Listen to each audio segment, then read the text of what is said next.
Vous entrez dans une demeure princière. Bienvenue à Chantilly. Car ce château, ce sont des princes qui l'ont construit. À travers les siècles, ils ont façonné sa pierre au gré de leur passion. L'histoire ne retient que les plus illustres. Anne de Montmorency, chef des armées de François Ier. Le Grand Condé, cousin et rival de Louis XIV. Le duc d'Aumale, qui fit du château l'écrin de somptueuses collections.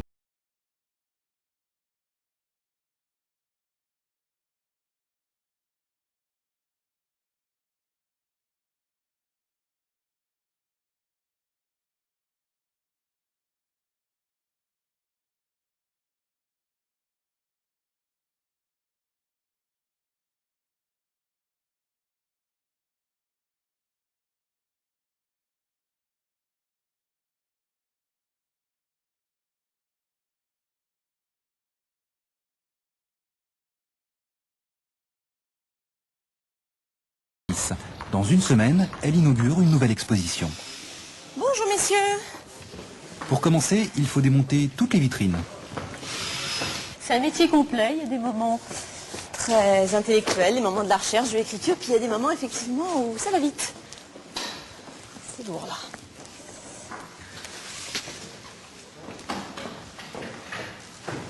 Je te le passe, c'est un nickel-ange que tu as dans les mains.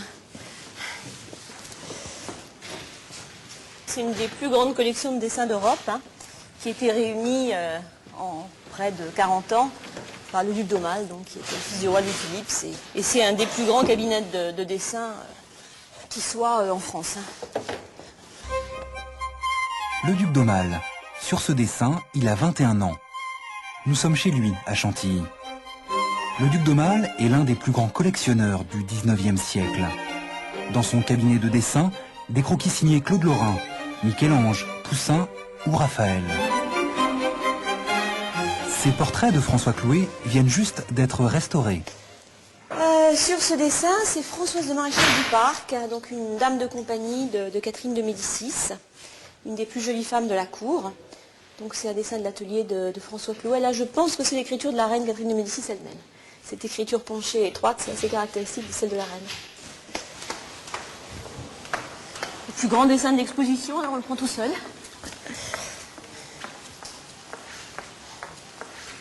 Alors ici nous sommes dans la bibliothèque du théâtre, qui a été aménagée en cabinet de dessin et en bibliothèque par le duc d'Aumale dans les années 1880.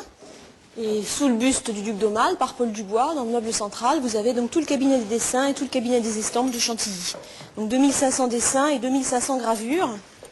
C'est un peu le saint dessin, mais chacune de ces œuvres peut être consultée dans la salle de lecture par les chercheurs et les universitaires qui le souhaitent. La conservatrice vient déposer une œuvre qui occupait une place à part dans le cœur du duc d'Aumale. Le carnet du voyage au Maroc d'Eugène Delacroix. Il racontait un peu son voyage. Et puis là, vous voyez, il a fait le portrait d'une jeune femme. Alors, il n'a pas eu le temps de tout réaliser à l'aquarelle. Donc, il a des petites notations de couleurs. Ici, il y a du jaune. Ici, il y a telle couleur. Donc, il a noté des choses pour lui, pour réaliser ensuite d'autres œuvres, d'après ses croquis, rapidement esquissés.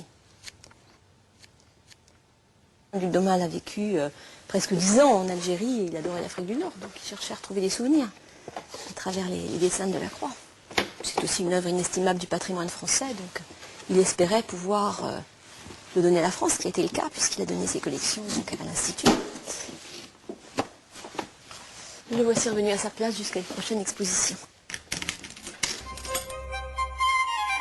Le duc d'Aumale, c'est le héros de la conquête de l'Algérie, célèbre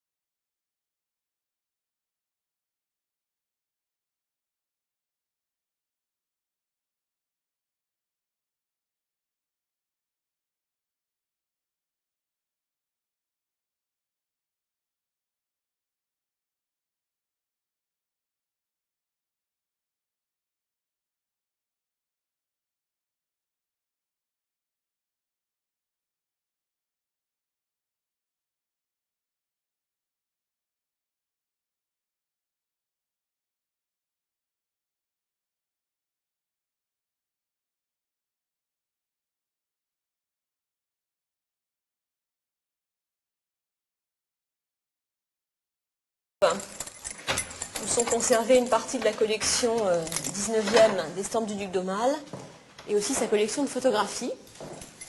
Là, je vais vous montrer des photographies de Chantilly prises en 1872, au moment où le duc d'Aumale a commencé la reconstruction du château, ou du moins envisagé cette reconstruction. Et il a fait faire une sorte de campagne photographique, comme on dirait aujourd'hui, de l'ensemble du domaine de Chantilly. Chantilly a été détruit en grande partie après la Révolution. Sur ces photos ne reste que le petit château du XVIe siècle et les soubassements du Moyen-Âge. Sur ses fondations, le duc d'Aumale fait construire son château par l'architecte Honoré Daumet.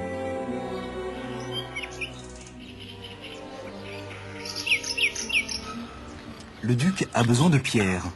Il va les chercher juste devant le château. À l'époque, un petit train empruntait cette allée, terminus les carrières souterraines. Vous avez pensé à une torche?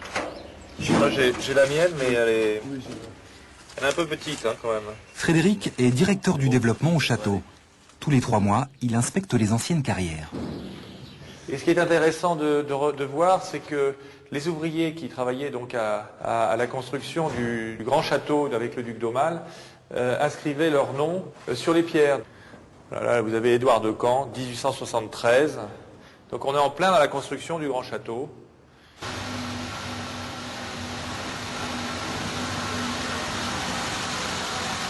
On comprend qu'on avait besoin d'acheminer des gros blocs de pierre. Donc vous aviez des petits wagonnets, des petites camionnettes qui circulaient dans cette galerie. Voilà. Alors là, nous sommes vraiment au cœur des carrières. D'ailleurs, vous pouvez sentir la température a considérablement diminué. On est à peu près à 13, 14 degrés, 12 degrés. Ces galeries s'étendent sur 15 000 m². Et là, ici, vous levez un tout petit peu, vous voyez un vestige, je vous ai parlé des wagonnets.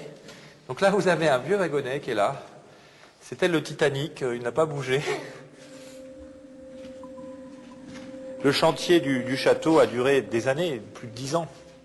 Donc vous imaginez toute cette ruche de gens qui travaillent pendant des années à tailler les pierres. Sur les murs, des noms de rues, des indications pour s'orienter dans ce labyrinthe souterrain. On s'est perdu une fois avec M. Gomez, mais je pense que là on est en train de se perdre. Je ne vais pas vous dire, mais... Donc là, c'était une ouverture de respiration. Mais surtout aussi, ça permettait d'acheminer des denrées alimentaires ou des choses pour les ouvriers, pour les compagnons. Et vous avez les marques, des cordes, des cordages. Regardez ici comme la pierre a bien travaillé.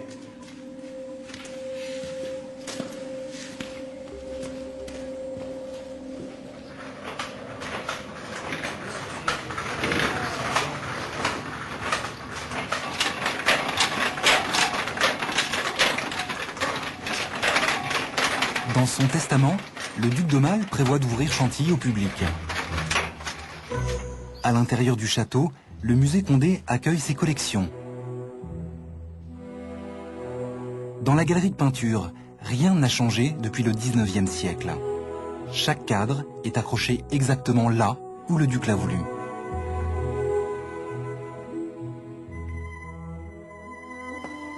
Alors à la fin du 19e siècle, au temps du duc d'Aumale, après les déjeuners qui étaient donnés dans la galerie des Serres, le duc d'Aumale faisait entrer donc ses invités dans la galerie de peinture et puis faisait visiter ses collections. Il faisait découvrir donc tous les tableaux qu'il a accumulés pendant plusieurs dizaines d'années.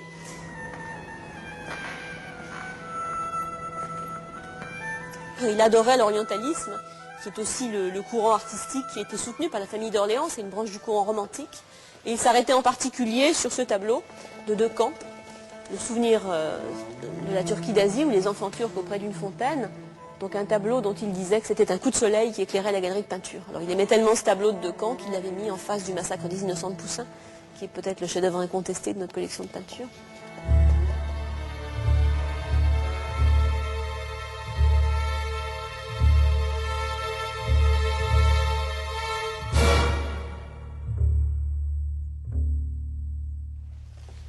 J'aimerais beaucoup pouvoir discuter avec lui, qu'il puisse me dire pourquoi il a mis là tel tableau, qu'est-ce qu'il faut faire maintenant. Parce qu'un de nos problèmes, c'est quand même le strict respect du testament du duc d'Aumale. Il nous a demandé de ne pas prêter les collections, il nous a demandé de ne pas modifier sa présentation, donc c'est vrai que c'est lourd. Grâce à ce collectionneur exigeant, Chantilly est aujourd'hui le premier musée de peintures anciennes, après le Louvre. On peut y admirer la beauté parfaite de Simonetta, maîtresse d'un Médicis, peinte après sa mort tragique à 23 ans. Autre chef-d'œuvre, les Trois Grâces de Raphaël. Le duc ne se doutait pas qu'il possédait un autre original du maître italien, la Madone de Lorette, identifiée en 1979 grâce à son numéro d'inventaire. Et pour la première fois, depuis des années, une œuvre entre dans la collection. Un cadeau du nouveau mécène de Chantilly. Alors c'est un grand tableau qui date de 1841. Elle nous a été offert par le prince Aga Khan, par la Fondation pour le développement de Chantilly, qui est en train de se mettre en place. Et donc c'est un souvenir du duc d'Aumale. Il se situe en 1841. On voit le jeune prince qui a 19 ans, qui est en uniforme de lieutenant-colonel du 17e léger, qui rentre d'Algérie, couvert de gloire. En fait, il est en train de remonter la vallée du Rhône. Il se rend à Paris avec son régiment. Et il est accueilli ici, au château de Beau-Semblant, par le vicomte Meunier de la Ciserane, qui lui présente sa femme, ses enfants, au seuil de son château. Ce tableau, c'est tout un symbole. L'Aga Khan a créé une fondation avec les pouvoirs publics pour sauver le domaine. Pour tous, il est le successeur du duc d'Aumale. Il a déjà aidé à la restauration de l'hippodrome. Je pense qu'il est très sensible à la beauté des grandes écuries et de Chantilly en général. Donc le château, c'est un peu le prolongement de ce qu'il a déjà fait sur le monde du cheval. Ah bah c'est sûr que pour nous, c'est un peu le grand mécène qui arrive à Chantilly comme était le duc d'Aumale au 19e siècle, oui, ça oui.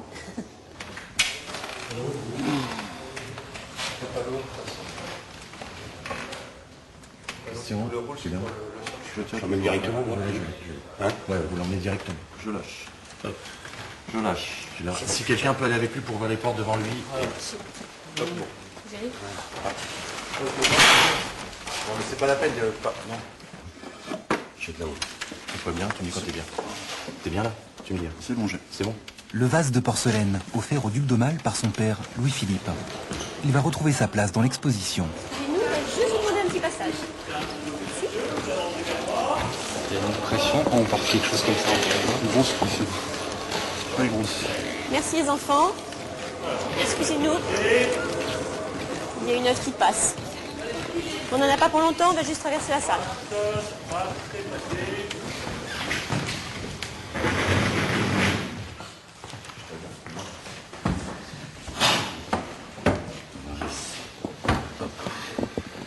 C'est bon. Yes. On respire? On respire un peu, voilà. On est soulagé. Pourquoi quelle est la peur quand on transporte une œuvre comme ça? Pas la peur que ça se fonde, que ça bouge, qu'on soit un enfant court dans le passage, on trébuche et on part avec, quoi. Donc, C'est déjà arrivé, ça? non, heureusement. Non, non, jamais.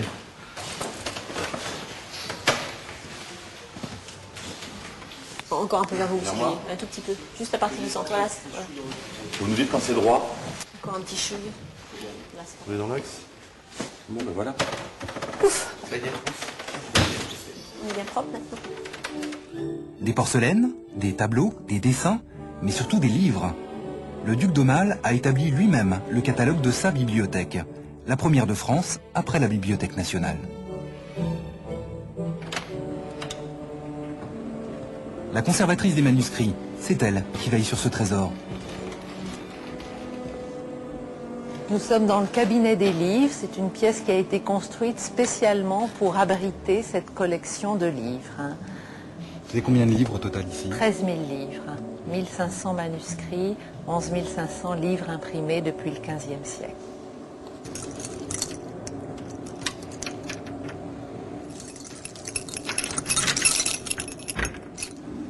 Parmi les ouvrages préférés du duc d'Aumale, c'est Commentaires de Jules César, annoté par Michel de Montaigne. Sur la première page, la signature du philosophe. Et à la fin, il a noté quand il avait commencé à lire le livre, quand il avait fini sa lecture et tout ce que ça lui avait apporté dans la rédaction de ses essais. Donc c'était vraiment un des livres qui rendait le duc d'Aumale le plus heureux dans sa collection. Voici un exemple caractéristique des manuscrits enluminés du duc d'Aumale. C'est un manuscrit très spectaculaire qui comprend toutes les scènes de l'Apocalypse et qui nous montre un petit peu tout l'imaginaire du Moyen-Âge avec ses monstres et la terreur religieuse. L'un des plus beaux livres au monde, Les Très riches heures du duc de Berry, un autre manuscrit du Moyen-Âge. Ces enluminures, trop fragiles, ne sont plus exposées au public. D'abord, la qualité artistique est considérable, mais surtout, il nous dépeint la vie quotidienne au Moyen-Âge, que ce soit celle des seigneurs ou des paysans, avec une précision. Et c'est vraiment le film du Moyen-Âge qui défile dans ces pages.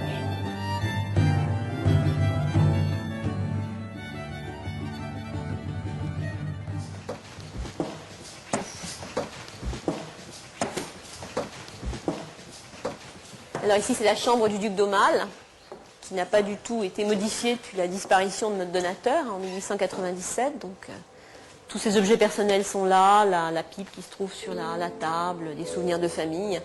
Et ce qui est toujours assez étonnant dans cette chambre, quand on y pénètre pour la première fois, c'est l'aspect très modeste du lit. C'est presque un lit militaire, un lit de fer très simple. En duc d'Aumale, c'est jamais séparé. Et puis au-dessus du lit, c'est le portrait de sa mère, Marie-Amélie. Et ce tableau qui est d'une grande qualité, c'est un portrait du baron Gérard, mériterait les honneurs de la galerie de peinture, mais il s'en est pas séparé, il l'a gardé dans sa chambre. Donc on a vraiment l'impression que le prince va sortir de derrière une porte, et au point que le premier conservateur du musée Condé, 30 ans après la mort du duc d'Aumale, lorsqu'il faisait visiter ce petit appartement privé, frappait, dit-on, et disait ce que Monseigneur permet, tellement on s'attend à le voir surgir. C'est vrai que sa présence est encore parmi nous. Entre nous, on dit encore Monseigneur, est-ce que Monseigneur ferait ceci, est-ce que Monseigneur ferait cela? Oui, oui. Et Monseigneur serait-il satisfait s'il revenait aujourd'hui? Sûrement pas, car l'état de son château s'est sérieusement dégradé. Alain Decaux et Yvon Gattaz sont tous les deux membres du Collège des conservateurs qui veille sur l'héritage du duc d'Aumale. Ils viennent constater l'avancée des travaux.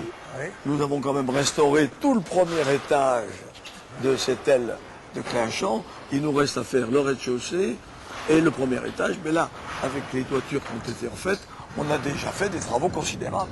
Oui, mais pour les travaux urgents, il faudrait 50 millions d'euros. Et l'Institut de France n'a pas les moyens. Nous sommes un peu comme le roi Midas, le roi de Phrygie, qui est mort de faim devant son tas d'or, n'est-ce pas? Nous avons un tas d'or magnifique, la plus belle collection de tableaux après le Louvre, la plus belle collection de livres après la Bibliothèque nationale. Mais il nous faut les moyens pour les entretenir, ces bâtiments.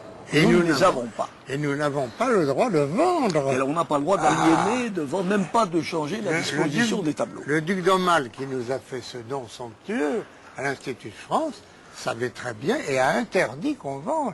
Écoutez, pour faire la restauration du petit château, il suffisait de vendre un des Raphaël. Nous en avons 3. Ben non, on ne peut pas le vendre. Et vous avez de mauvaises pensées, là, cher Alain. Non, mais je n'y pense même pas. Vous n'y pensez pas, ça va. Non, non, le camion ne peut pas passer. C'est ça le problème. Trop de service.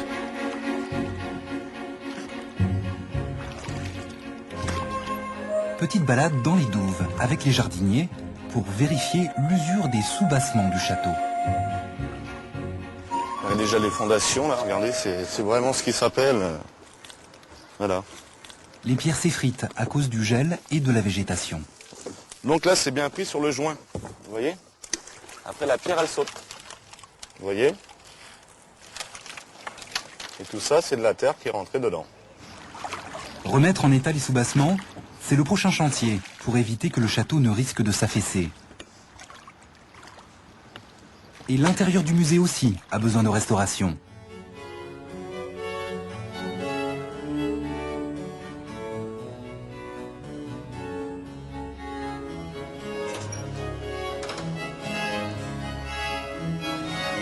Nous entrons dans les appartements des princes de Condé. La décoration est du XVIIIe siècle, mais la dernière restauration remonte au duc d'Aumale.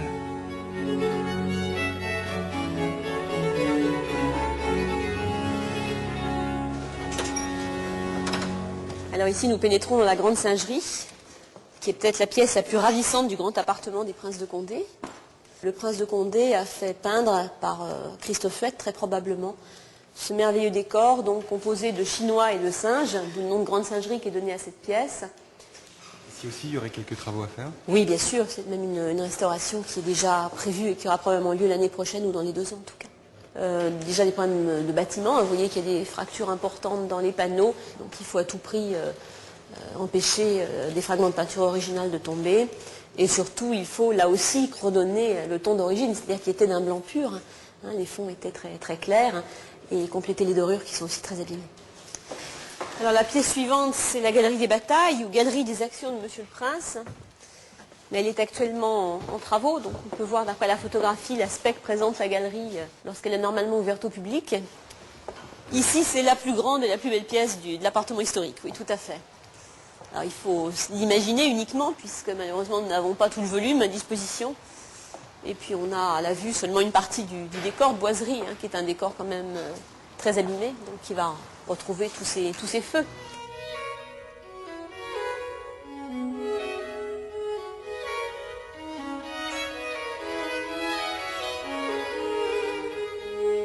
Restaurer les dorures, les toitures, les tableaux et le parquet, rien que dans la Galerie des Batailles, la facture s'élève à plus de 2 millions d'euros.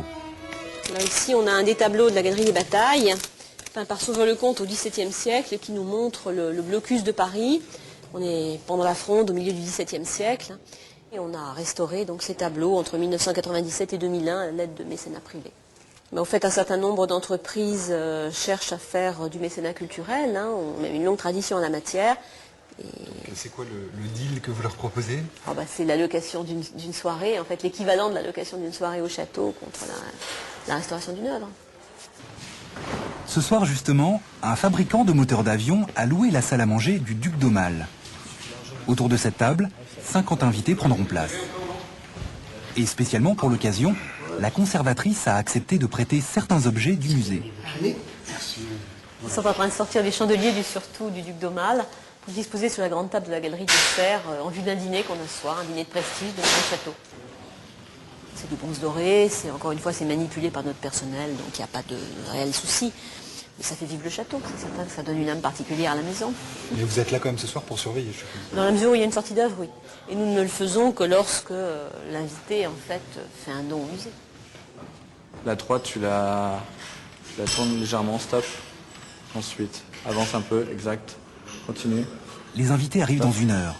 Nous avons le temps de rejoindre une personne qui connaît très bien les petits secrets du château.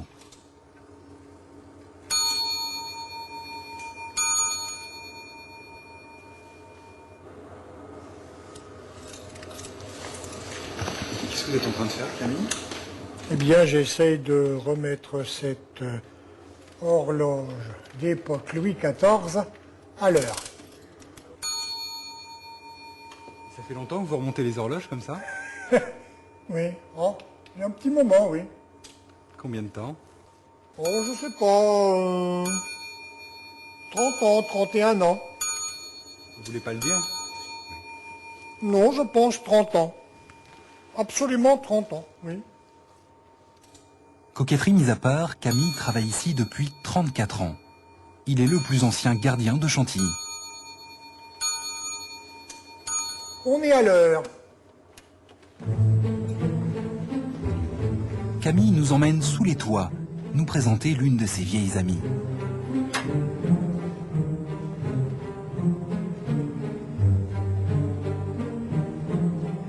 L'horlogerie ancienne. Mécanisme d'horloge qui a été installé au 19e siècle. Qui malheureusement n'est plus en état de fonctionnement depuis 25 ans. Oh, une horloge, c'est une présence, c'est une vie dans un château. Et puis entendre les cloches sonner à la volée, c'était quelque chose pour moi de fantastique. Surtout qu'elles sonnent les heures, les quarts d'heure et les demi-heures. C'est-à-dire qu'elles sonnent un minimum 4 fois par heure. Donc c'est quelque chose qui égayait quand même ce château. Ça me ferait plaisir avant de quitter cet établissement, c'est-à-dire avant la retraite, de pouvoir la voir en fonctionnement. Mais je ne sais pas si ça se fera.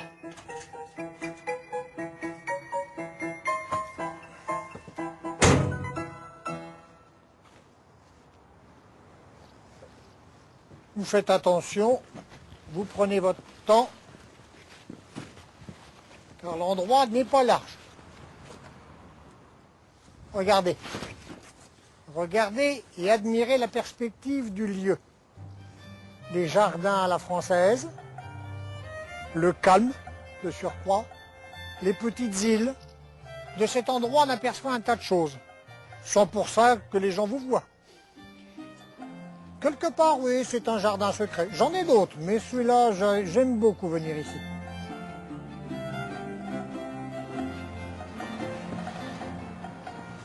Ah, il serait temps que cette verrière soit enfin restaurée. Ça éviterait les fuites à l'étage inférieur, c'est-à-dire qu'il pleut, malheureusement, dans la galerie de peinture.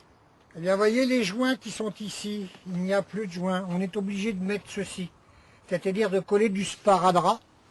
Mais évidemment, ce qu'il manque d'abord à Chantilly, c'est le financement.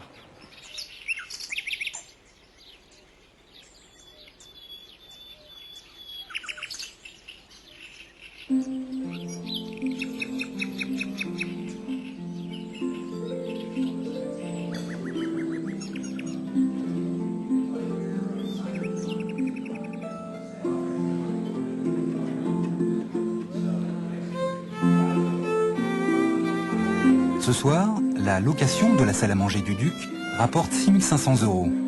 Pour louer tout le château, il faut compter 20 000 €. Bien insuffisant pour réparer la verrière de la galerie de peinture. Voici le paradoxe. Faute de moyens, les collections risquent de prendre l'eau. Et pourtant, le coffre-fort abrite des joyaux inestimables.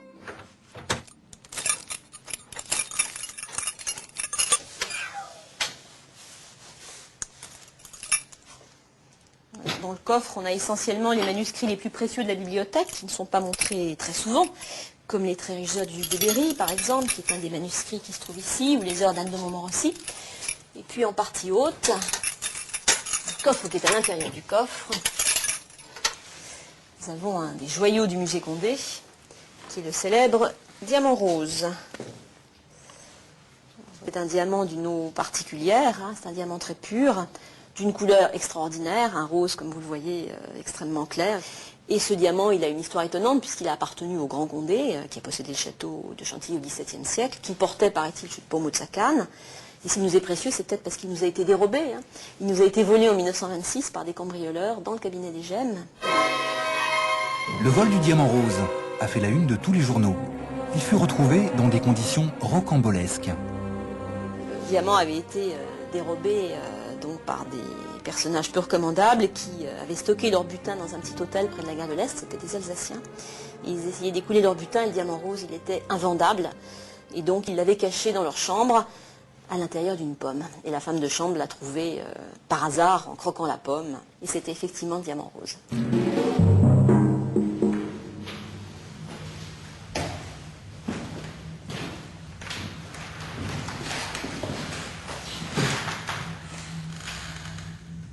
La nuit, on a le temps d'apprécier les choses. Et on les voit sous un autre angle. Deux petits tableaux que j'aime particulièrement. Jean-Baptiste Greuze. Et puis, Watteau. Watteau, l'amant inquiète et le donneur de sérénade. On les découvre différemment. La lumière est complètement différente la nuit. Le château vit la nuit. Il y a quelquefois des bruits qui sont vraiment incongrus. C'est-à-dire ? Des craquements subits ou... de temps en temps, on entend des claquements la nuit. Si un château ça vit, ça peut mourir aussi, semble-t-il. Ah, j'aimerais pas que ça meure. En particulier, j'aimerais pas que Chantilly meure. C'est pas ce que le duc d'Aumale aurait souhaité, je pense. Ce personnage a passé une grande partie de sa vie à collectionner des objets d'art et pouvoir les exposer à l'intérieur de son musée. Quelque part, c'est son âme qui est dans cette maison.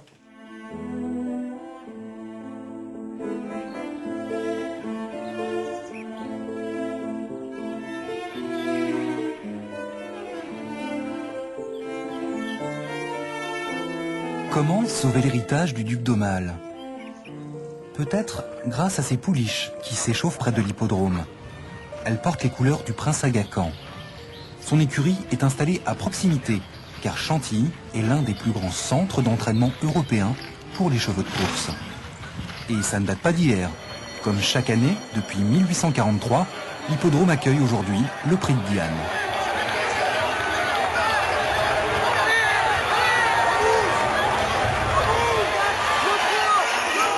Le prix de Diane tient à la fois de la course et du concours d'élégance.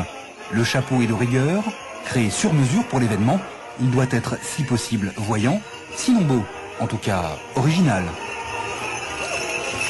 La tradition veut que l'on déguste son déjeuner sur l'herbe. Alors j'ai préparé une petite terrine, voilà, à l'ancienne, luttée avec de la farine, voilà, une recette de ma grand-mère, une vraie fête, hein, des yeux, du goût et on a les papilles en folie, hein, ce qui est important. Voici l'Aga Khan, en grande conversation avec son jockey.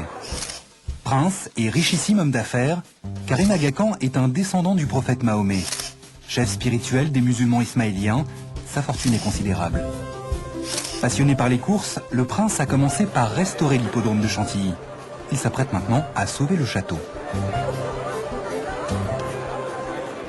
Et c'est parti pour les meilleures pouliches de 3 ans qui sont en piste avec un excellent départ d'Alarmina qui est le leader de Vadawina qui pour l'instant... Vadawina, c'est le cheval du prince, opposé à sa grande rivale, Divine Proportion. Divine Proportion qui vient pour l'instant à l'extérieur. Divine Proportion qui a maintenant pris l'ascendant sur Vadawina, Argentina, Païna qui refait du terrain. Divine Proportion, elle est divine. 8 sorties, 8 victoires en grande championne, elle s'impose. Argentina sera deuxième. Pas de chance pour l'Aga Khan, mais grâce à lui, Chantilly continue à faire des heureux. Juste devant l'hippodrome, l'un des premiers monuments restaurés grâce au financement de l'Aga Khan, les grandes écuries, peut-être les plus belles au monde. Le prince est tombé sous le charme de ce palais dédié à la gloire du cheval. Mets-toi bien en arrière. Voilà, caresseux, marche au pas. À l'intérieur des grandes écuries, Yves Bien-Aimé a créé le musée vivant du cheval. Demain, spectacle sur l'art du dressage au XVIIIe siècle. La répétition, mais demain, je voudrais que ça marche bien dans le spectacle. Préparez-vous à partir à gauche au galop, à gauche, galop. Jugulaire. On fait toujours des reconstitutions historiques. C'est pour ça qu'on a pris des chevaux comme ceux qui étaient utilisés à cette époque, 2 Espagnols et 1 Portugais. Donc c'est de race ibérique. Marchez au pas. Cadencé dans le rein, cadencé dans le rein.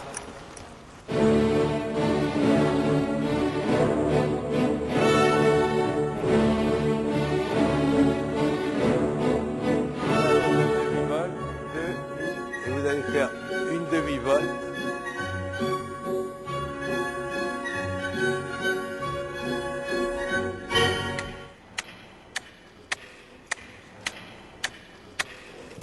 Le cheval, il imprègne plein de choses. Donc là, c'est un exemple très très grossier, mais pour lui, si je lève la main, je touche son épaule, ça veut dire jambette. Jambette, c'est le début du pas espagnol. Voilà, ça c'est une jambette. Ce que je monte là, c'est avec une cravache, mais après, ça se fait avec un petit peu de main, un petit peu de jambe, un petit peu de poids. On va mettre la jambe en arrière. Et tout ça, finalement, il va devenir très très sensible. Voilà, bon, mais c'est pas mal. Sophie, la fille d'Yves Bien-Aimé, connaît les grandes écuries depuis l'âge de 15 ans. Un lieu qui garde quelque chose de magique pour elle. C'est l'œuvre de Louis-Henri de Bourbon, un prince de Condé qui pour ses chevaux voulait bien plus que de simples écuries. Une légende raconte que Louis-Henri de Bourbon pensait se réincarner en cheval. Alors étant un prince qui vivait dans les châteaux, il lui fallait un palais pour revenir comme ça transformé en cheval. J'aime bien cette légende, c'est vrai ou non, c'est pas grave. Mais c'est vrai que c'était complètement fou et ce sont les premières écuries qui sont à l'extérieur de la cour du château et qui sont construites comme un monument à lui tout seul, quoi. Vous vous êtes déjà dit que votre cheval était peut-être la réincarnation du prince de Condé? Mais oui, bien sûr. Ils sont toujours la réincarnation du prince de Condé. On a même 30 réincarnations. Des blancs, des alezans, des noirs, des... Oh, c'est formidable. Les princes de Condé ont vécu ici du XVIIe au XIXe siècle.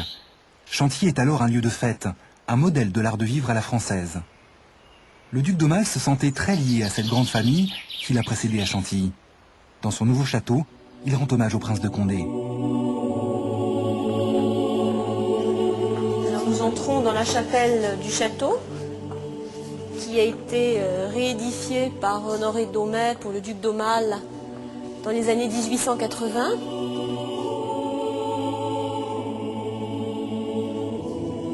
Et derrière l'hôtel majeur, nous découvrons le monument du cœur des Condé, donc où sont conservés les cœurs de tous les princes de Condé depuis 1648.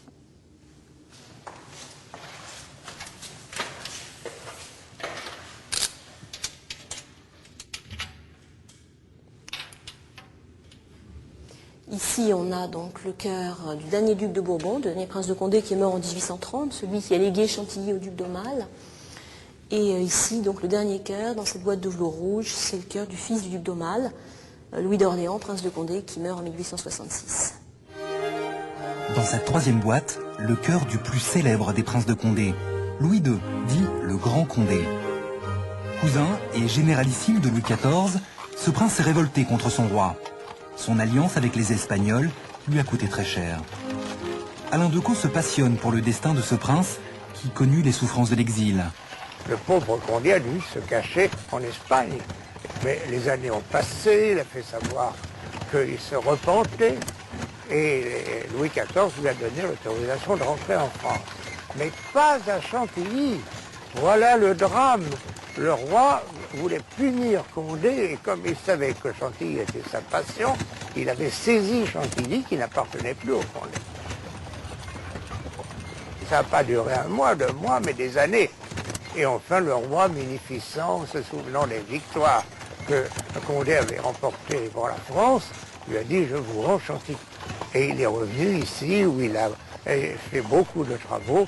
Le château qui était le sien à l'époque, nous le connaissons par des gravures et des peintures, c'était magnifique. Du château, il ne reste rien. En revanche, nous avons ces jardins, dessinés par le nôtre, le jardinier de Versailles, à la demande du Grand Condé. À Chantilly, le nôtre nous réserve bien des surprises.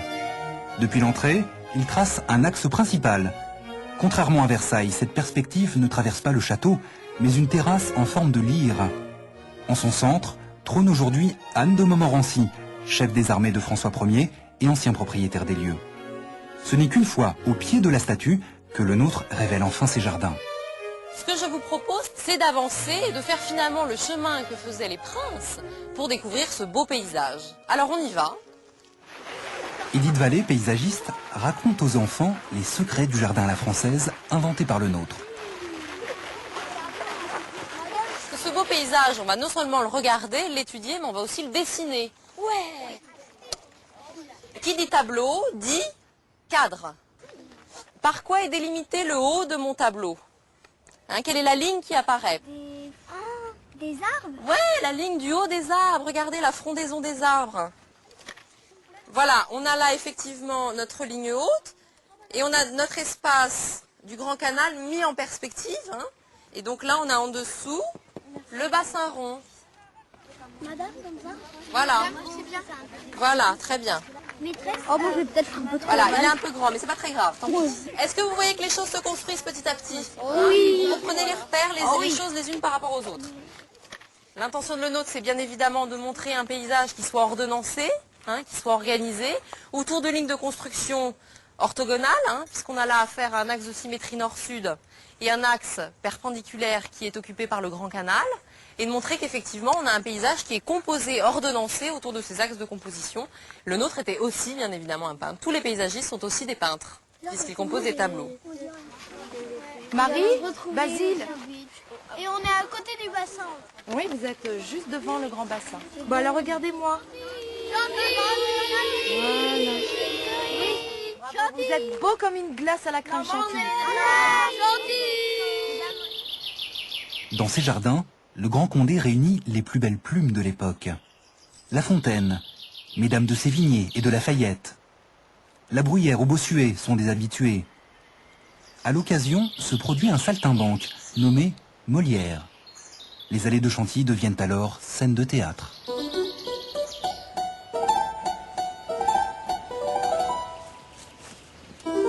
On vient de débiter, madame, une nouvelle que je ne savais pas et qui sans doute est belle. Quoi? Que vous épousez Tartuffe. Il est certain que mon père s'est mis en tête ce dessin. Votre père, madame... A changé de visée. La chose vient par lui de m'être proposée. Quoi? Sérieusement? Oui, sérieusement. Il s'est, pour cet hymen, déclaré hautement. C'est ici qu'a eu lieu la première du Tartuffe à Chantilly, lorsqu'il existait un théâtre à l'époque, qui a été détruit durant la Révolution française. Ne m'appelez-vous pas? Vous rêvez? Je poursuis donc mes pas.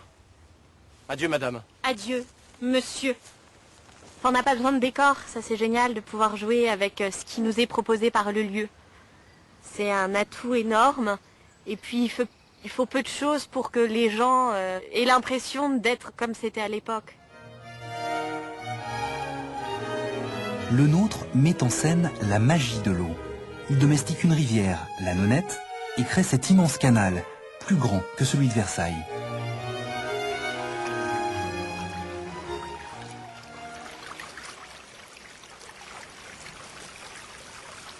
Oui, à l'époque du Grand Condé, il y avait des bateaux. C'était des petits voiliers ou des bateaux à rames. Et là, on aimait se promener comme nous, sur le Grand Canal, et en même temps festoyer, les dames s'habillaient. D'ailleurs, nous avons beaucoup de gravures de l'époque qui permettent de voir l'abondance de ces embarcations. On chassait à court aussi, beaucoup. On voit même des cercles dans l'eau qui sont poursuivis dans l'eau par les chiens et les chasseurs. Puis alors, quand même, on était amoureux. Il n'est pas possible de vivre avec des dames et des messieurs pas désagréables. Les dames de cette époque étaient, comme à toutes les époques d'ailleurs, ou tout à fait moches ou tout à fait belles. Curieusement, à cette époque-ci, là aussi, on poursuivait les belles. Le parc, créé par Le Nôtre, a lui aussi besoin d'une restauration. Les berges s'écroulent, les canaux s'embourbent, les jeux d'eau ont perdu leur splendeur d'antan. Sans attendre l'Agacan, une association de bénévoles a reconstruit la machine du pavillon de Manse, celle qui alimentait les fontaines de Le Nôtre.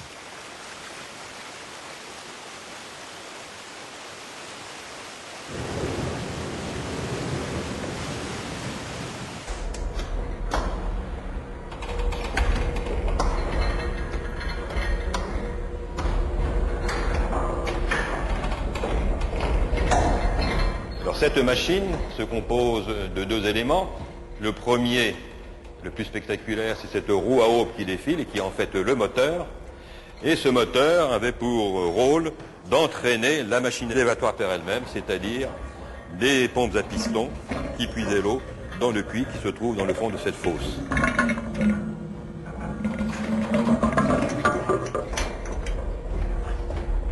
Alors les machines avaient une durée de vie assez limitée parce qu'elles étaient en contact en permanence avec l'eau. Et l'eau, c'est le pire des matériaux pour ce genre d'application. Ce qui fait qu'au bout d'un certain temps, le bois pourrissait, les aubes se dégradaient, la machine se penchait et faisait frotter contre les murs du coursier. Nous sommes en train de mettre du suif. Celui-ci est fait avec des rognons de bœuf qu'on a mis à pourrir dans le jardin. Il ne faut absolument pas qu'il y ait une petite chose qui force surtout. Parce que le bois travaille tout le temps. Le bois sèche. Mais nous, ça fait 12 ans qu'on travaille quand même aussi là. On sèche.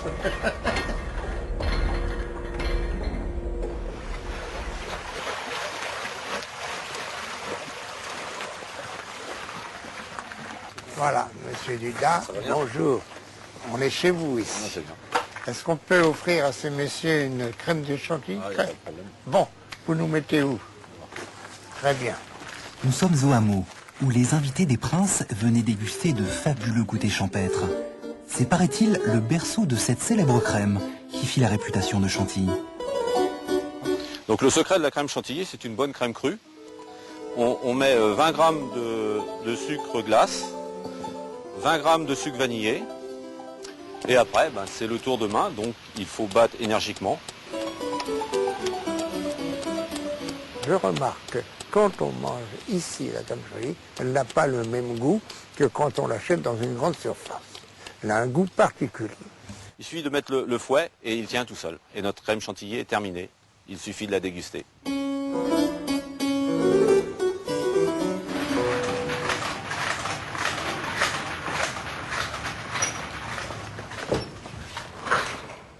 Ce soir, le château de Chantilly accueille ses amis donateurs. En coulisses, le Grand Condé se prépare à accueillir ses invités. Profession ? Prince. Presque. Ah. Beaucoup de gens vont dire comédien, d'autres vont dire historien. Et je crois que surtout je suis un passionné du Grand Condé, de Chantilly. Et je ne pourrais sans doute pas faire ce que je fais si je n'avais pas cette passion-là. Donc maintenant, je vais vous montrer comment, pour ressembler un petit peu plus au prince de Condé, on triche pour avoir le fameux nez des Bourbons. Et qu'est-ce qu'il a, le nez des Bourbons? Eh bien, de profil, on va utiliser le mot aquilin, hein, c'est-à-dire franchement, en bec d'aigle, n'ayons pas peur des mots. Ce qui n'est pas mon cas, donc il faut tricher. En mettant du blanc, qui donne l'impression de loin que j'ai le nez un peu à la Bourbon. D'après Madame de Gonzague, pour elle, le moment où je deviens Louis de Bourbon, prince de Condé, c'est quand elle me met à l'est. Vous confirmez? C'est le moment de la transformation? Absolument, et surtout vous allez le voir dans quelques secondes, quand je lui mets sa ceinture de généralissime. Vous comprenez pourquoi il devient prince d'un seul coup, là? Forcément, ça redresse tout de suite. Le redressement, monsieur, n'est pas dû à la ceinture, mais simplement à la fermeté d'une âme à l'intérieur.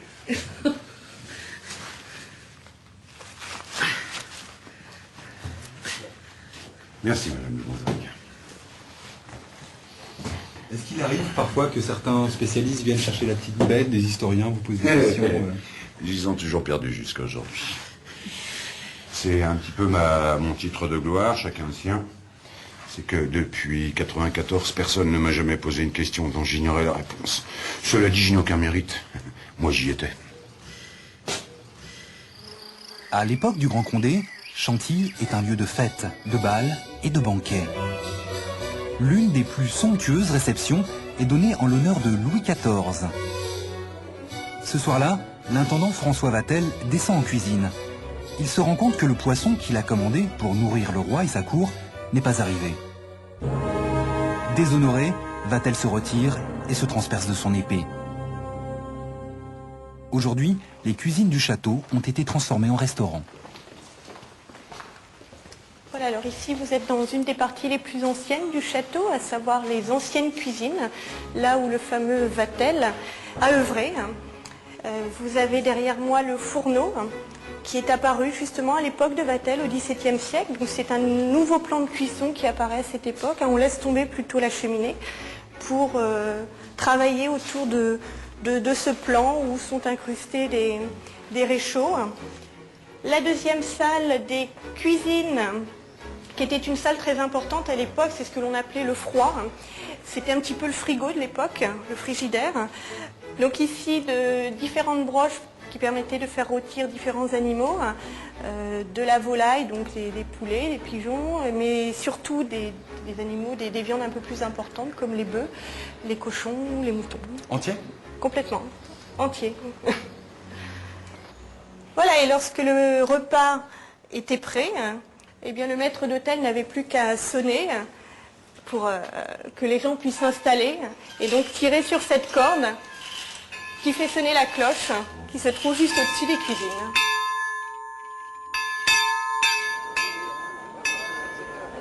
Ce soir, je suis descendu de mon cheval pour venir vous accueillir. Vous êtes bien gentil, l'égarez-vous votre cheval? Ah, à mon époque, nous ne les garons pas, nous les parquons éventuellement. Le connétable de Montmorency en personne accueille les amis et donateurs du château de Chantilly. Le Grand Condé, lui, est aux prises avec des admiratrices très bien renseignées. Je vous voyais plus petit. En principe, le Grand Condé avait des talons comme ça. Votre bonté, madame, vous fait croire que je suis plus grand que dans la réalité. Bravo. Voilà. Ah, il y avait personne.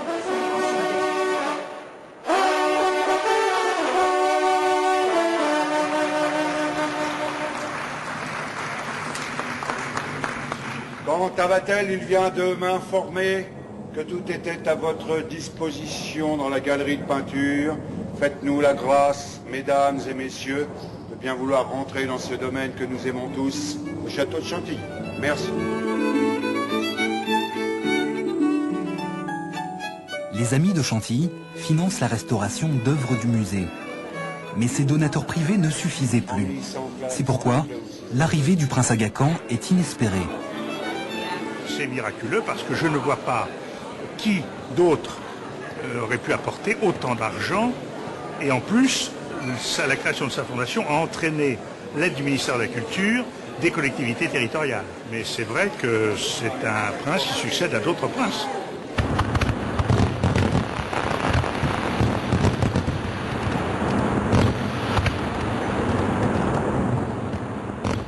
Il était une fois un château somptueux. Endormi depuis bien longtemps, il attendait le prince qui, le charme agissant, viendrait le réveiller. À Chantilly, la légende rejoint la réalité. Ce lieu magique a été créé par des princes. Et un prince s'apprête à écrire la suite de son histoire.